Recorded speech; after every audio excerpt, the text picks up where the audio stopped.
Nesse vídeo de hoje eu irei falar de um dos momentos cruciais que mudaram a história do mundo, que foi a Paz de Westfália de 1648.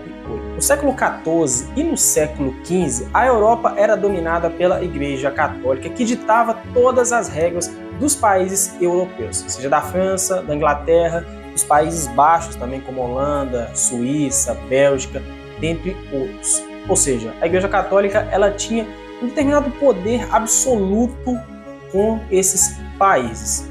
Tanto é que a Igreja Católica pregava que se a pessoa ela quisesse se enriquecer pelo seu trabalho, era um pecado, era uma blasfêmia. Por conta disso, toda a riqueza do Estado, que no caso era o país, ficava com a Igreja Católica. Porém, essa, digamos, tabu foi quebrado no ano de 1517 com a Reforma Protestante. Com isso, os protestantes, que falaram que o enriquecimento da pessoa era uma bênção pelo seu trabalho duro.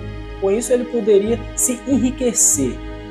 Tudo isso, vários países da Europa começaram a quebrar as tendências católicas, tanto quanto Suíça, Bélgica, Holanda, a Alemanha também, que antes era o Império Germânico, começaram a virar países protestantes. A Igreja Católica ela tinha um enorme domínio sobre os estados. Tanto é que as missas que eram pregadas, principalmente nos dias de domingo, elas eram lidas em latim. Poucas pessoas tinham acesso à Bíblia. Não era digamos assim, um entendimento de uma missa em latim ser falada na França. Na França todos falam francês e não iam entender latim. Com tudo isso, esses diversos países eles acabaram criando um conflito entre católicos e também protestantes.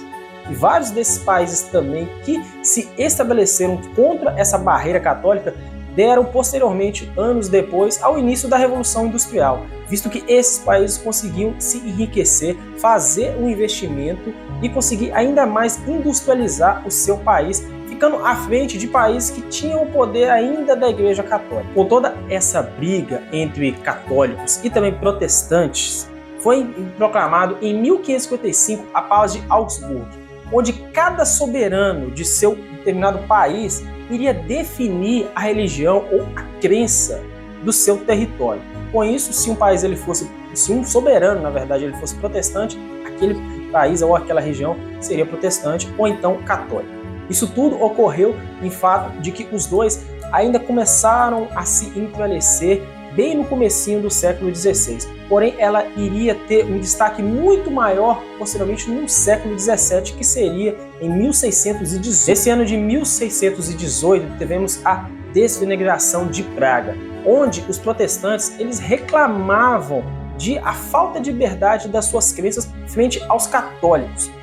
E justamente a palavra defenestração era onde os protestantes jogavam os cardeais, ou então bispos, ou até mesmo padres, pelas janelas.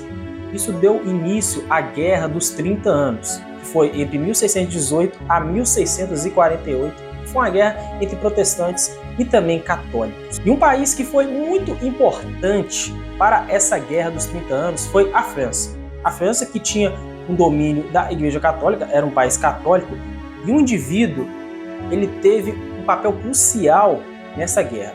O cardeal de Richelieu, que era um cardeal da Igreja Católica, que foi primeiro-ministro da França entre 1618 a 1648, bem no meio da Guerra dos 30 Anos, que estava no comando estava trabalhando para o rei Luís XIII, que seria o pai do rei Luís XIV, o rei Sol, que faria um grande império de Versalhes séculos depois, seria também uma das figuras mais importantes e também mais cruciais da história.